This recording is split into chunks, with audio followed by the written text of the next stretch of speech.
ನಮಸ್ಕಾರ. First tube ನ ಮತ್ತೊಂದು ವಿಡಿಯೋಗೆ ಸ್ವಾಗತ. ಮಾರ್ಚ್ ತಿಂಗಳು ಅಂದ್ರೆ ಸುಡುವ ಬಿಸಿಲು, ಬೆವರಿನ ಮಳೆ ಇರಬೇಕಾಗಿತ್ತು. ಆದ್ರೆ ಈ ಬಾರಿ ಪ್ರಕೃತಿ ಬೇರೆಯದ್ದೇ ಆಟವನ್ನಾಡ್ತಾ ಇದೆ.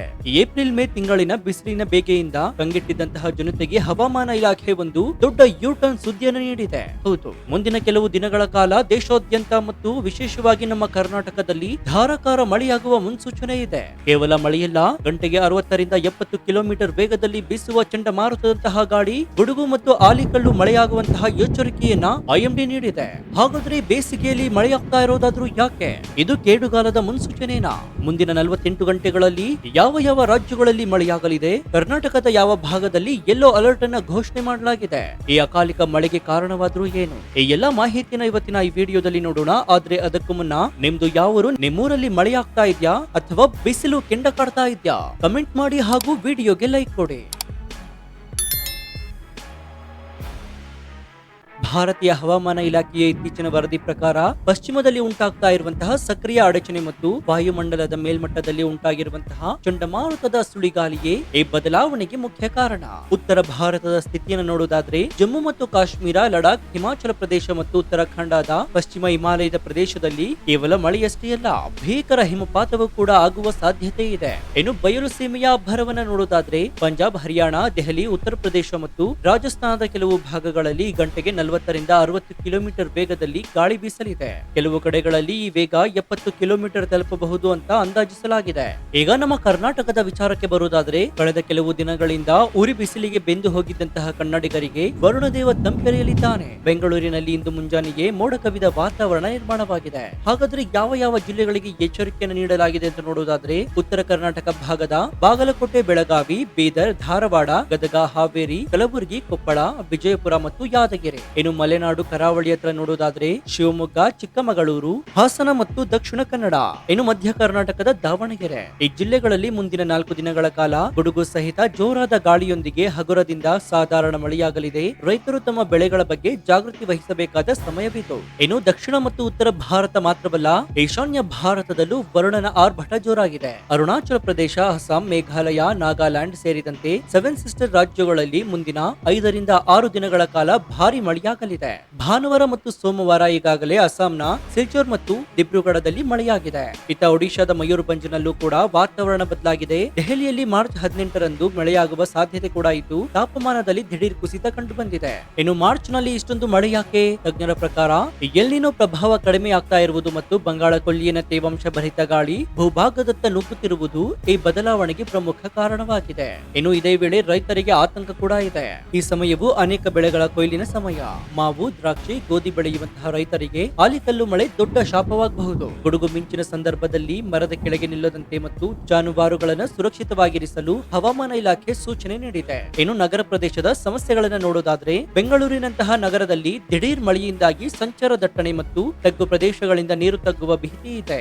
ತಗ್ಗು ಪ್ರದೇಶಗಳಿಗೆ ನೀರು ನುಗ್ಗುವ ಭೀತಿ ಕೂಡ ಇದೆ. ಬಿಬಿಎಂಪಿ ಈಗಾಗಲೇ ಸಜ್ಜಾಗಿದೆ ಎಂದು ಹೇಳ್ತಾ ಇದ್ರು ಕೂಡ ಸಾರ್ವಜನಿಕರು ಎಚ್ಚರಿಕೆಯಿಂದ ಇರಬೇಕಾಗುತ್ತೆ. ನಾವು ಆಗ್ಲೇ ಹೇಳಿದಂತೆ ಮಾರ್ಚ್ ನಲ್ಲಿ ಬರಬೇಕಿದ್ದಂತಹ ಬಿಸಿಲು ಮಾಯವಾಗಿ ಮಳೆ ಬರ್ತಾ ಇದೆ. ಇದಕ್ಕೆ ಕೇವಲ ಪಶ್ಚಿಮದ ಅಡಚಣೆ ಕಾರಣವಲ್ಲ, ಇದರ ಹಿಂದೆ ದೊಡ್ಡ ವಿಜ್ಞಾನವೇ ಅಡಗಿದೆ. ಅದೇ ವೆಸ್ಟರ್ನ್ ಡಿಸ್ಟರ್ಬೆನ್ಸ್. ಹಾಗಾದ್ರೆ ಏನಿದು ವೆಸ್ಟರ್ನ್ ಡಿಸ್ಟರ್ಬೆನ್ಸ್ ಅಂದ್ರೆ? ಇದು ಮೆಡಿಟೇರಿಯನ್ ಸಮುದ್ರದಿಂದ ಹುಟ್ಟುವ ಗಾಳಿ. ಇದು ಇರಾನ್, ಅಫ್ಘಾನಿಸ್ತಾನ ಮತ್ತು ಪಾಕಿಸ್ತಾನವನ್ನ ದಾಟಿ ಭಾರತದ ಹಿಮಾಲಯಕ್ಕೆ ಅಪ್ಪಳಿಸುತ್ತೆ. ಸಾಮಾನ್ಯವಾಗಿ ಚಳಿಗಾಲದಲ್ಲಿ ಇದು ಸಂಭವಿಸುತ್ತೆ, ಆದ್ರೆ ಈ ಬಾರಿ ಮಾರ್ಚ್ ಮಧ್ಯಭಾಗದಲ್ಲಿ ಇದು ಅತಿ ಹೆಚ್ಚು ಸಕ್ರಿಯವಾಗಿದೆ. ಇಲ್ಲಿ ಪ್ರಮುಖವಾಗಿ ಅರಬ್ಬಿ ಸಮುದ್ರ ಮತ್ತು ಬಂಗಾಳ ಕೊಲ್ಲಿಯ ಪಾತ್ರವನ್ನು ಕೂಡ ನಾವು ನೋಡ್ಬೇಕಾಗುತ್ತೆ. ಒಂದೆಡೆ ಉತ್ತರದಿಂದ ಬರುವ ತಣ್ಣನೆಯ ಗಾಳಿ, ಇನ್ನೊಂದು ಕಡೆ ದಕ್ಷಿಣದ ಅರಬ್ಬಿ ಸಮುದ್ರ ಮತ್ತು ಬಂಗಾಳ ಕೊಲ್ಲಿಯಿಂದ ಬರ್ತಾ ಇರುವಂತಹ ತೇವಾಂಶ ಭರಿತ ಬಿಸಿ ಗಾಳಿ. ಈ ಎರಡೂ ವಿರುದ್ಧ ದಿಕ್ಕಿನ ಗಾಳಿಗಳು ಮಧ್ಯ ಭಾರತ ಮತ್ತು ದಕ್ಷಿಣ ಭಾರತದ ಮೇಲೆ ಒಂದಕ್ಕೊಂದು ಘರ್ಷಣೆ ಮಾಡುತ್ತವೆ. ಈ ಘರ್ಷಣೆಯ ಕೇಂದ್ರ ಬಿಂದುವೆ ನಮ್ಮ ಕರ್ನಾಟಕದ ಬಯಲು ಸೀಮೆ ಮತ್ತು ಮಹಾರಾಷ್ಟ್ರದ ಭಾಗಗಳು. ಅದಕ್ಕೆ ಇಲ್ಲಿ ಸಿಡಿಲು ಮತ್ತು ಮಿಂಚಿನ ಆರ್ಭಟ ಹೆಚ್ಚಾಗಿರುತ್ತೆ. ಮಳೆ ಬಂದ್ರೆ ನಗರ ಜನರಿಗೆ ಆಹ್ಲಾದಕರ ಅಂತ ಅನಿಸಬಹುದು, ಆದ್ರೆ ಇದು ರೈತರಿಗೆ ಆಘಾತಕರ. ಮಾವಿನ ಬೆಳೆಗಾರರು ಅಕ್ಷರಶಃ ಆತಂಕಕ್ಕೊಳಗಾಗಿದ್ದಾರೆ. ಈಗ ತಾನೇ ಮಾವು ಹೂ ಬಿಟ್ಟು ಕಾಯಿ ಕಟ್ಟುವಂತಹ ಸಮಯವಿದು. ಈ ಗಾಳಿ ಮತ್ತು ಆಲಿಕಲ್ಲು ಮಳೆಗೆ ಮಾವಿನ ಹೂಗಳು ಉದುರು ಹೋಗುತ್ತವೆ. ಇದರಿಂದ ಈ ವರ್ಷ ಮಾವಿನ ಇಳುವರಿ 40% ಕುಸಿಯುವ ಭೀತಿ ಕೂಡ ಇದೆ. ಇನ್ನು ದ್ರಾಕ್ಷಿ ಮತ್ತು ದಾಳಿಂಬೆ ಕತೆ ಕೂಡ ಹೀಗೆ. ಉತ್ತರ ಕರ್ನಾಟಕದ ವಿಜಯಪುರ, ಬಾಗಲಕೋಟೆ ಭಾಗದ ದ್ರಾಕ್ಷಿ ಬೆಳೆಗಾರರಿಗೆ ಇದು ನಿರ್ಣಾಯಕ ಸಮಯ. ಮಳೆ ಬಂದ್ರೆ ಹಣ್ಣುಗಳು ಕೊಳೆಯುತ್ತವೆ ಅಥವಾ ಬಿರುಕು ಬಿಡುತ್ತವೆ. ಇಲ್ಲಿ ಅತ್ಯಂತ ಮುಖ್ಯವಾಗಿ ಜಾಗೃತಿ ವಹಿಸಬೇಕಾಗುತ್ತೆ. ಕೊಯ್ಲು ಮಾಡಿದ ಧಾನ್ಯಗಳನ್ನ ಪ್ಲಾಸ್ಟಿಕ್ ಶೀಟ್ಗಳಿಂದ ಮುಚ್ಚಿ ಸುರಕ್ಷಿತವಾಗಿದೆ. ತೋಟಗಳಲ್ಲಿ ನೀರು ನಿಲ್ಲದಂತೆ ಎಚ್ಚರಿಕೆಯನ್ನು ವಹಿಸಿ. ಮಳೆ ನಿಂತ ತಕ್ಷಣ ಕೀಟ ಬಾಧೆ ಹೆಚ್ಚಾಗುವ ಸಾಧ್ಯತೆ ಇರೋದ್ರಿಂದ ಕೃಷಿ ಅಧಿಕಾರಿಗಳ ಸಲಹೆಯನ್ನ ಪಡೆಯಿರಿ. ಇನ್ನು ನಾವು ಅಕಾಲಿಕ ಮಳೆ ಅಂತ ಕರಿತಾ ಇದ್ದೀವಿ ನಿಜ, ಆದ್ರೆ ಹವಾಮಾನದ ಇತಿಹಾಸವನ್ನ ನೋಡಿದ್ರೆ 2015 ಮತ್ತು 2021ರಲ್ಲೂ ಇದೇ ರೀತಿಯ ಹವಾಮಾನ ಬದಲಾವಣೆ ಕಂಡಿತ್ತು. ಆದ್ರೆ ಈ ವರ್ಷ ವಿಶೇಷತೆ ಏನಂದ್ರೆ ಗಾಳಿಯ ವೇಗ. ಗಂಟೆಗೆ 70 ಕಿಲೋಮೀಟರ್ ವೇಗ ಅಂದ್ರೆ ಅದು ಸಣ್ಣ ಚಂಡಮಾರುತಕ್ಕೆ ಸಮ. ಸಾಮಾನ್ಯವಾಗಿ ಸೈಕ್ಲೋನ್ ಸಮಯದಲ್ಲಿ ಇಷ್ಟು ವೇಗದ ಗಾಳಿ ಇರುತ್ತೆ, ಆದ್ರೆ ಈಗ ಸೈಕ್ಲೋನ್ ಇಲ್ಲದಿದ್ರೂ ಕೂಡ ಗಾಳಿ ಇಷ್ಟು ವೇಗವಾಗ್ತಿರುವುದು ವಿಜ್ಞಾನಿಗಳನ್ನ ಚಿಂತೆಗೀಡು ಮಾಡಿದೆ. ಜಾಗತಿಕ ತಾಪಮಾನದ ಪರಿಣಾಮದಿಂದಾಗಿ ಭೂಮಿ ಅತಿಯಾಗಿ ಕಾಯುತ್ತವೆ. ಈ ಬಿಸಿ ಗಾಳಿ ತಣ್ಣನೆಯ ಗಾಳಿಯನ್ನ ಆಕರ್ಷಿಸಿ ಇಂತಹ ಅನಾಹುತಕಾರಿ ಪರಿಸ್ಥಿತಿಯನ್ನ ತರುತ್ತೆ. ಇನ್ನು ಬೆಂಗಳೂರು ಅಂದ್ರೆ ಹವಾಮಾನದ ಹಬ್, ಆದ್ರೆ ಈಗ ಬೆಂಗಳೂರಿನಲ್ಲಿ ಹಗಲಲ್ಲಿ 35 ಡಿಗ್ರಿ ಸೆಲ್ಸಿಯಸ್ ದಾಟ್ತಾ ಇದೆ. ಈ ದಿಢೀರ್ ಬಿಸಿಲಿನಿಂದಾಗಿ ಸಂಜೆ ವೇಳೆ ಮೋಡಗಳು ಒಂದೇ ಕಡೆ ಕವಿದು ಲೋಕಲೈಸ್ಡ್ ಮಳೆ ಆಗುವಂತಹ ಸಾಧ್ಯತೆ ಕೂಡ ಇದೆ. ಇನ್ನು ಮಾರ್ಚ್ ನಲ್ಲಿ ಇಷ್ಟೊಂದು ಮಳೆ ಯಾಕೆ? ತಜ್ಞರ ಪ್ರಕಾರ ಎಲ್ನಿನೋ ಪ್ರಭಾವ ಕಡಿಮೆ ಆಗ್ತಾ ಇರುವುದು ಮತ್ತು ಬಂಗಾಳ ಕೊಲ್ಲಿನ ತೇವಾಂಶ ಭರಿತ ಗಾಳಿ ಭೂಭಾಗದತ್ತ ನುಗ್ಗುತ್ತಿರುವುದು ಈ ಬದಲಾವಣೆಗೆ ಪ್ರಮುಖ ಕಾರಣವಾಗಿದೆ. ಇನ್ನು ಇದೇ ವೇಳೆ ರೈತರಿಗೆ ಆತಂಕ ಕೂಡ ಇದೆ. ಈ ಸಮಯವು ಅನೇಕ ಬೆಳೆಗಳ ಕೊಯ್ಲಿನ ಸಮಯ.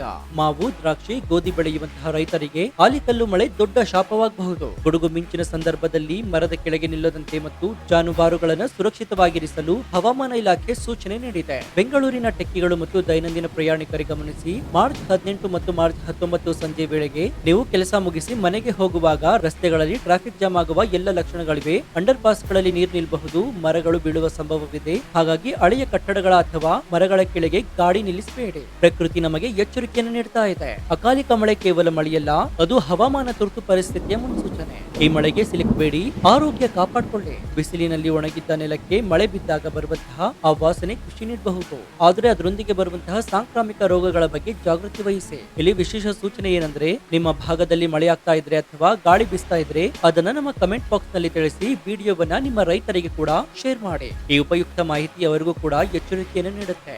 ಸೊ ಒಟ್ಟಾರೆಯಾಗಿ ಹೇಳೋದಾದ್ರೆ ಮುಂದಿನ ಒಂದು ವಾರ ದೇಶದ ಹವಾಮಾನವು ಅನಿರೀಕ್ಷಿತ ತಿರುವನ್ನು ಪಡೆಯಲಿದೆ. ಬಿಸಿಲಿನಿಂದ ಮುಕ್ತಿ ಸಿಕ್ಕರೂ ಕೂಡ ಗುಡುಗು ಮತ್ತು ಬಿರುಗಾಳಿಯ ಅಪಾಯವಿದೆ. ಸೊ ಇಲ್ಲಿ ನೀವು ಮಾಡಬೇಕಾಗಿರೋದೇನೆಂದ್ರೆ, ಹವಾಮಾನ ಇಲಾಖೆಯ ಅಧಿಕೃತ ವೆಬ್ಸೈಟ್ ಅಥವಾ ದಾಮಿನಿ ಆಪ್ ಅನ್ನ ಗಮನಿಸಿ. ಮಿಂಚು ಬರ್ತಿರ್ಬೇಕಾದ್ರೆ ಎಲೆಕ್ಟ್ರಾನಿಕ್ ಉಪಕರಣಗಳನ್ನು ಬಳಸಬೇಡಿ. ವಾಹನ ಚಾಲನೆ ಮಾಡುವಾಗ ವೇಗ ಕಡಿಮೆ ಇರುತ್ತೆ. ಪ್ರಕೃತಿಯ ಈ ಬದಲಾವಣೆಗೆ ನಾವು ಹೊಂದ್ಕೊಳ್ಬೇಕಾಗುತ್ತೆ. ಹವಾಮಾನದ ಕ್ಷಣದ ಮಾಹಿತಿಗಾಗಿ ನಮ್ಮ ಚಾನೆಲ್ ಅನ್ನ ಸಬ್ಸ್ಕ್ರೈಬ್ ಮಾಡಿಕೊಂಡು ಸುರಕ್ಷಿತವಾಗಿರಿ. ಸೊ ಈ ಬಗ್ಗೆ ನಿಮ್ಮ ಅಭಿಪ್ರಾಯ ಏನು ಅಂತ ಕಮೆಂಟ್ ಮಾಡಿ ಹಾಗೂ ವಿಡಿಯೋಗೆ ಲೈಕ್ ಕೊಡಿ. ನಮ್ಮ ಚಾನೆಲ್ ನಲ್ಲಿ ಇಂತಹ ಅನೇಕ ಕುತೂಹಲಕಾರಿ ವಿಡಿಯೋಗಳು ಇದೆ, ಅವುಗಳನ್ನು ನೋಡಿ ಪ್ರೋತ್ಸಾಹಿಸಿ. ಇದಾಗಿತ್ತು ಈ ಕ್ಷಣದ ವಿಶೇಷ. ನೋಡ್ತಾ ಇರಿ ಫಸ್ಟ್ ಕ್ಯೂಬ್ ಕನ್ನಡ. ಧನ್ಯವಾದ.